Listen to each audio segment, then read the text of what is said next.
Welcome to Tamil பட்டாளம். இன்னைக்கு நம்ம பார்க்க போகிறது டிஎன்பிஎஸ்சி குரூப் 2 2A கொஸ்டின்ஸ் தான். ப்ரீவியஸ் இயர் கொஸ்டின்ஸ் ரிவிஷன் பண்ணிட்டு வந்துட்டுருக்கோம். டாபிக் வைஸாக அதை எப்படி கேட்டிருக்காங்க அப்படிங்கிறத பார்க்குறோம். இன்றைக்கி இந்திய வரலாறு, பண்பாடு மற்றும் இந்திய தேசிய இயக்கத்தில் தேசிய மறுமலர்ச்சி, ஆங்கிலேய ஆட்சிக்கு எதிரான தொடக்ககால எழுச்சிகள், இந்திய தேசிய காங்கிரஸ், அது ப்ரீவியஸ் இயர் கொஸ்டின்ஸில் எப்படி கேட்டிருக்காங்க அப்படிங்கிறத நம்ம பார்த்துடலாம். பாலகங்காதர திலகர் கேசரி, தாதாபாய் நவ்ரோஜி இந்தியாவின் குரல், மெக்காலே இந்திய கல்வி குறித்த குறிப்புகள், வில்லியம் டிக்பை மெட்ராஸ் டைம்ஸுடைய ஆசிரியர், பத்திரிகையினுடைய ஆசிரியர். பிரிட்டிஷ் இந்தியாவில் அடிக்கடி பஞ்சம் ஏற்பட்டதன் விளைவாக நடந்தது என்ன அப்படின்னா, பஞ்சத்தால் பாதிக்கப்பட்ட பகுதியிலிருந்து மக்கள் பெருமளவில் இடம்பெயர்ந்தனர். ஒரு பத்திரிகையாளராக பணியாற்றியதற்காக சிறைக்கு அனுப்பப்பட்ட முதல் இந்தியர், பத்திரிகையாளராக பணியாற்றியதற்காக சிறைக்கு அனுப்பப்பட்டவர் சுரேந்திரநாத் பானர்ஜி. 1887ஆம் ஆண்டு மெட்ராஸ் மகாஜன சபை கீழ்கண்டவற்றில் எதை கற்பிப்பதற்காக உருவாக்கப்பட்டது அப்படின்னா, அரசியல் கல்வி புகட்டுவதற்காக. 1884 மெட்ராஸ் மகாஜன சபை உருவாகியிருக்கும்.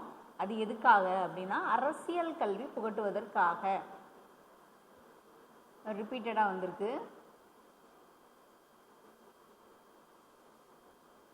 இந்திய தேசிய இயக்க நிகழ்வுகளை சரியாக வரிசைப்படுத்துக.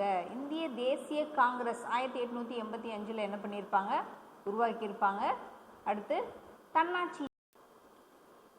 தன்னாட்சி இயக்கம் 1916, சைமன் குழு 1927, அமைச்சரவை குழு 1946. ஃபஸ்ட்டு இந்திய தேசிய காங்கிரஸ் தான் ஸ்டார்ட் பண்ணியிருப்பாங்க.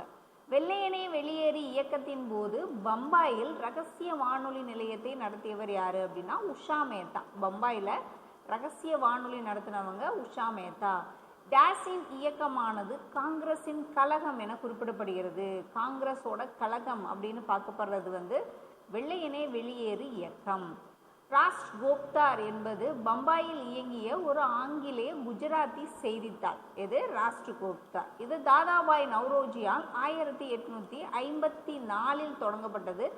ராஷ்ட்ரோக்தார் என்பதன் பொருள் என்ன அப்படின்னா, உண்மையை கூறுபவர். ராஷ்ட்ரோக்தார் தாதாபாய் நவ்ரோஜி பம்பாயில் இயங்கிய ஒரு ஆங்கிலேய குஜராத்திய செய்தித்தாள். 1854. அதனுடைய பொருள் கேட்டிருக்காங்க, உண்மையை கூறுபவர். பகுத்தறிவு மற்றும் தேசிய சிந்தனையை பரப்ப 1912 அல் ஹிலால் பத்திரிகையை ஆரம்பித்தவர் மௌலானா அபுல் கலாம் ஆசாத். சிவகிரி கோட்டை தாக்குதல் மற்றும் தற்காப்பு நடவடிக்கைகளுக்கு ஒரு பாதுகாப்பானதா சிவகிரி கோட்டை இருந்திருக்கு. மேற்கு தொடர்ச்சி மலை அடிவாரத்தில் அது வலுவான அரண்களோடு அமைக்கப்பட்டிருந்தது அப்படின்னு சொல்லியிருக்காங்க. ரெண்டுமே சிவகிரி கோட்டை பற்றினது, ரெண்டுமே சரியானது தான். பூலித்தேவர், நெற்கட்டும் செவல், மருது சகோதரர், சிறுவயல், கோபால நாயக்கர், திண்டுக்கல், யதுல் நாயக்கர், ஆனைமலை. புலித்தேவர், நெற்கட்டும் சேவல், மருது சகோதரர்கள், சிறுவயல், கோபாலநாயக்கர், திண்டுக்கல், யதுல் நாயக்கர், ஆனைமலை. சிவகங்கை வேலுநாச்சியாரின் உடையாள் படைக்கு தலைமையேற்றவரின் பெயர். உடையாள் படை அப்படின்னா அதுக்கு தலைமையாரு, குயிலி தலைமையேற்றிருப்பாங்க.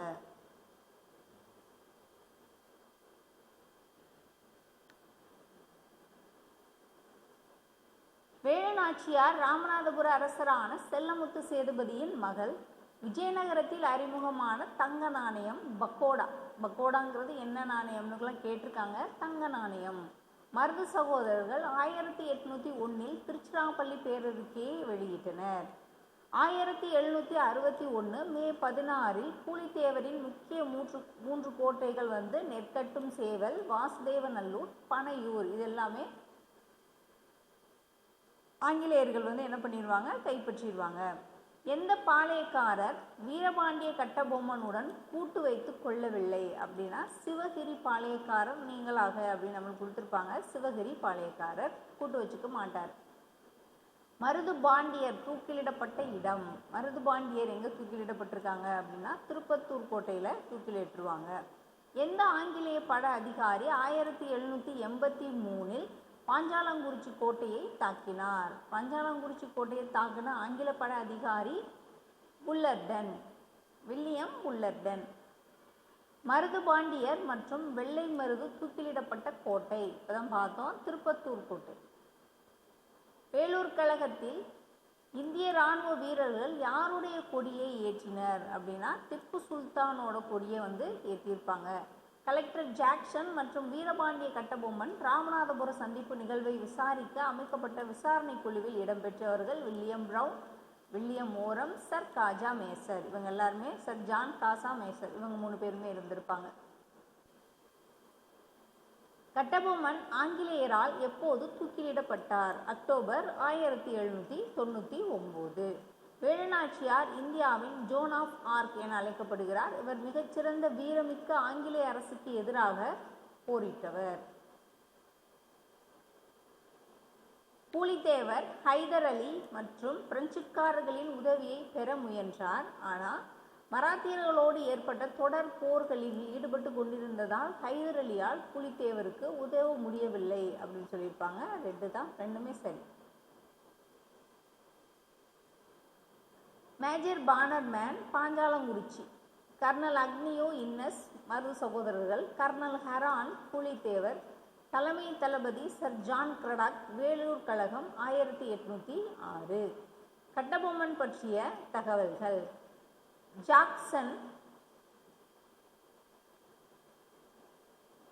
ஜாக்சன் ராமநாதபுரத்தில் உள்ள ராமலிங்க விலாசில் கட்டபொம்மனை சந்திக்க இசைந்தார். கட்டபொம்மன் ஆங்கிலேயரால் தூக்கிலிடப்பட்டார் அப்படின்றது அது 2 மட்டும்தான் என்னது சரியானது.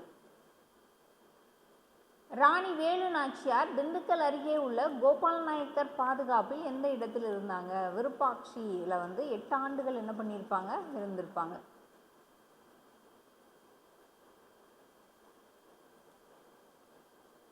தியோசபிக்கல் சொசைட்டியின் தலைமையகம் எங்கு அமைந்துள்ளது? தியோசபிக்கல் சொசைட்டியின் தலைமையகம் சென்னை அடையாறில் அமைஞ்சிருக்கு. இந்தியாவின் முதல் பெண் கவர்னராக, அரசியலில் ஈடுபாடு உடையவராக, இந்திய தேசிய காங்கிரஸ் உறுப்பினராகவும் கவிஞராகவும் இருந்தவர் யாரு அப்படின்னா சரோஜினி நாயுடு. இந்தியாவின் முதல் பெண் கவர்னர்.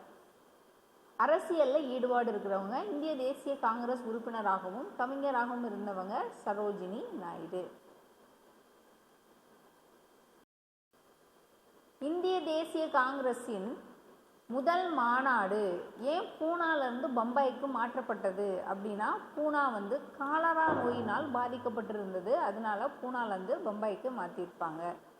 1885ஆம் ஆண்டு இந்திய தேசிய காங்கிரஸ் சில குறிக்கோள்களுடன் ஏற்படுத்தப்பட்டது. என்னென்ன குறிக்கோள் அப்படின்னா இந்திய தேசியத்தை பரப்புதல், இந்தியாவுக்கும் இங்கிலாந்துக்கும் இடையே ஒரு நெருங்கிய தொடர்பை ஏற்படுத்தி கொள்ளுதல், அது சரி, நேர்மறையான துன்புறுத்தக்கூடிய சட்டத்தை நீக்குதல், கல்வி கற்ற மக்களிடையே அதிருப்தி இருந்துச்சுன்னா அதை களைதல். இது எல்லாத்துக்காகவும் 1885 இந்திய தேசிய காங்கிரஸ் அப்படிங்கிறது உருவாக்கப்பட்டிருந்திருக்கு.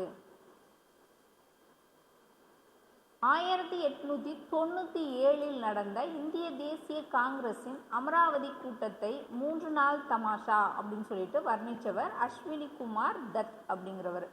1897 இந்திய தேசிய காங்கிரஸ் அமராவதி மாநாடு நடந்திருக்கும். அங்கே அந்த கூட்டத்தை 3 நாள் தமாஷான்னு சொன்னவர் அஸ்வினி குமார் தத்.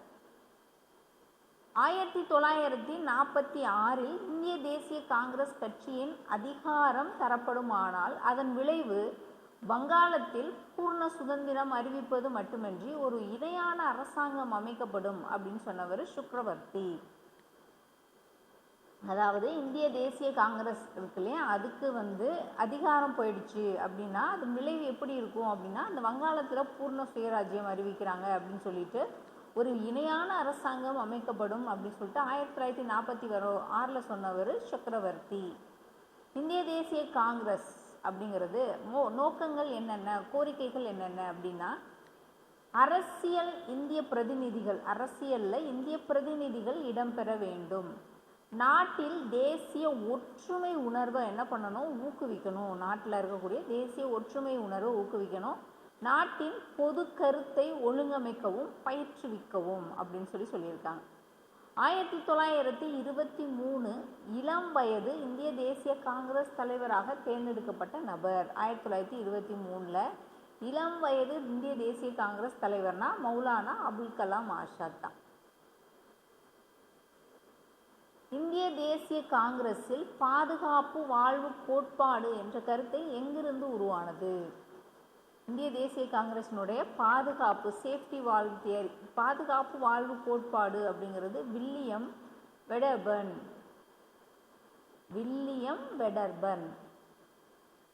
இந்திய தேசிய காங்கிரசின் முதல் பெண் தலைவர் அப்படின்னு கேட்டிருக்காங்க. இந்திய தேசிய காங்கிரசினுடைய முதல் பெண் தலைவர் அன்னி பெசன்ட் தான்.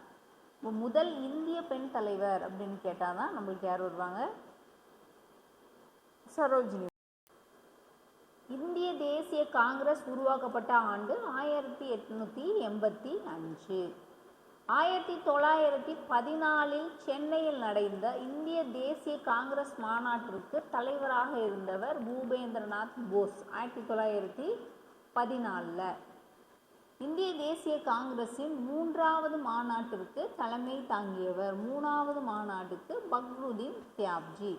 1931 கராச்சியில் நடைபெற்ற இந்திய தேசிய காங்கிரஸ் மாநாட்டுக்கு தலைமை யாரு அப்படின்னா சர்தார் வல்லபாய் பட்டேல். இந்திய தேசிய காங்கிரஸ் அமர்வில் தேசிய பாடலான வந்தே மாதரம் முதலில் பாடப்பட்டது எங்க அப்படின்னா ஃபர்ஸ்ட் வந்தே மாதரம் 1896 கல்கத்தாவில் பாடியிருப்பாங்க. 1889ஆம் ஆண்டு இந்திய தேசிய காங்கிரஸ் வெளியிட்ட முதல் வார இதழ் எதுனா இந்தியா. இந்திய தேசிய காங்கிரசின் ஃபர்ஸ்ட் மாநாடு பம்பாயில். இந்திய தேசிய காங்கிரசிற்கு தலைமை பொறுப்பேற்றவர்கள் சரோஜினி நாயுடு, அன்னி பெசன்ட், JM சென்குப்தா. தலைமை பொறுப்பு சரோஜினி நாயுடு, JM சென்குப்தா, அன்னி பெசன்ட். இந்திய தேசிய காங்கிரஸ் சபையில் தலைமை வகித்த முதல் தேசிய தலைவர் WC Banerjee.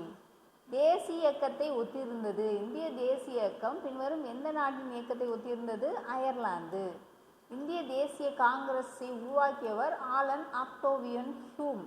Alan Octavian Hume இந்திய தேசிய காங்கிரஸ் தோற்றுவிச்சிருக்காரு. துவக்கத்தில் அது கிழக்கிந்திய கம்பெனியினுடைய பணியாளராக இருந்திருக்கிறாரு. தலைமை தாங்கிய முதல் இந்திய பெண்மணி யாரு அப்படின்னா சரோஜினி நாயுடு. முதல் பெண் அப்படின்னு கேட்டாங்கன்னா அவங்க அன்னி பெசன்ட். இந்திய தேசிய காங்கிரஸ் 1885.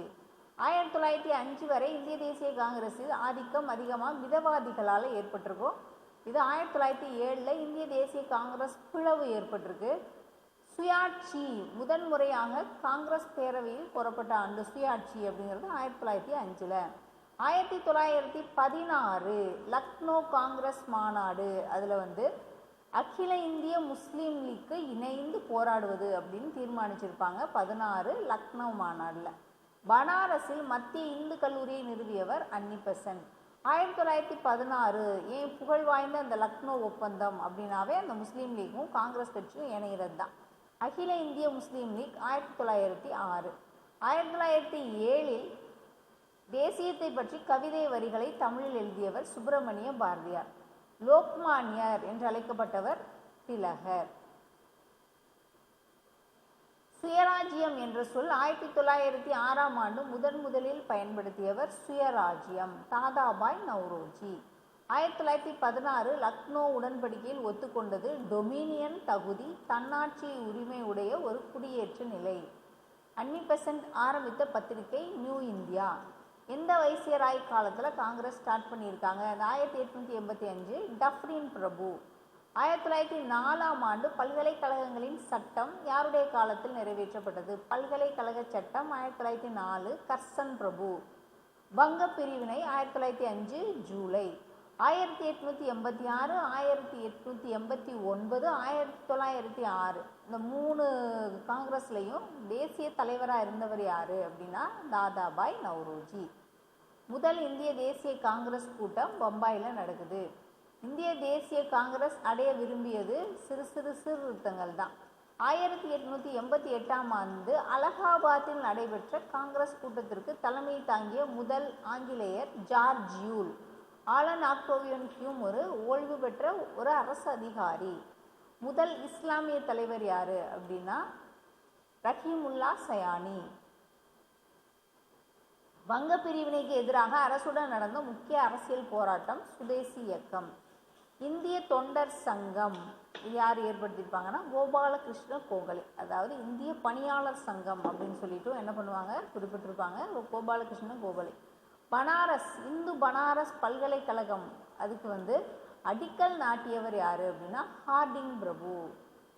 இந்திய புரட்சியின் தாய் திருமதி காமா குறிப்பிடுறாங்க. 1907 காங்கிரஸில் நடைபெற்றது இந்த சூரத், அதான் காங்கிரஸ் கட்சியினுடைய முதல் பிளவு.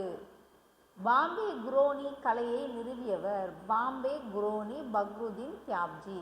1887 காங்கிரஸ் கூட்டம் எங்க நடந்திருக்குன்னா சென்னை. ஹோம் ரூல் இயக்கம் அன்னி பெசன்ட் 1916 சென்னையில் ஆரம்பிச்சிருப்பாங்க. இந்தியாவின் குயில் சரோஜினி நாயுடு. ஏழ்மையும் ஆங்கிலேயர் ஆட்சியும் தாதாபாய் நவ்ரோஜி. அகில இந்திய முஸ்லீம் லீக் தலைமை 1906 ஆகா கான் தலைமையில் உருவாயிருக்கு. இந்திய தேசிய காங்கிரஸின் அதி தீவிரமான காலமாக 1906 10 வரைக்கும் இருக்கிறத சொல்லியிருக்காங்க. தன்னாட்சி இயக்கம் 1916. முதல் செய்தித்தாளான பெங்கால் கெஜெட் 1780. லைஃப் டிஃபைன் என்ற புத்தகத்தை எழுதியவர் அரவிந்த் கோஷ். லைஃப் டிவைன் அப்படின்னு சொல்லிட்டு எழுதியிருக்கிறாரு அரவிந்த் கோஷ்.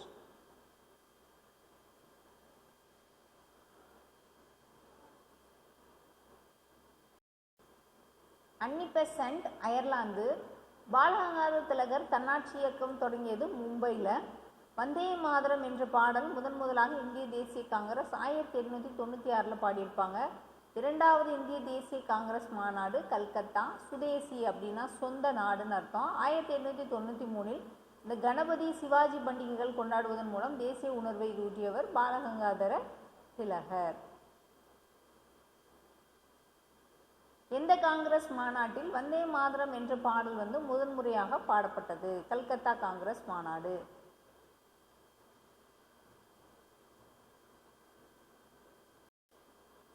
திலகர் Kesari, Annie Besant New India, காந்தியடிகள் இளைய இந்தியா, லாலா லஜபதி ராய் வந்தே மாதரம். லக்னோ ஒப்பந்தம் 1916, பூனா ஒப்பந்தம் 1932, Minto Morley 1909, Montagu Chelmsford 1919.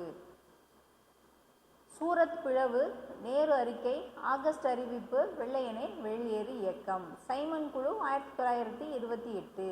Gandhi Irwin ஒப்பந்தம் 1931. ஜாலியன் வாலாபாக் படுகொலை 1919.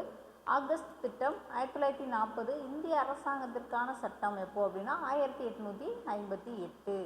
ப்ரீவியஸ் இயர் கொஸ்டின் தான் என்ன பண்ணிட்டு இருந்திருக்கோம், பார்த்துட்டு வந்துட்டு இருந்தோம். அதில் கொஞ்சம் எக்ஸ்ட்ரா கொஷின்ஸ் இருந்ததுனால அதையும் என்ன பண்ணியாச்சு, உங்களுக்கு கடைசி டயத்தில் ஒரு ரிவிஷன் மாதிரி இருக்கும். நெக்ஸ்ட்டு அடுத்த ஒரு வீடியோவில் பார்க்கலாம். நல்லபடியாக எக்ஸாம் எழுதுங்க. All the best. தேங்க்யூ.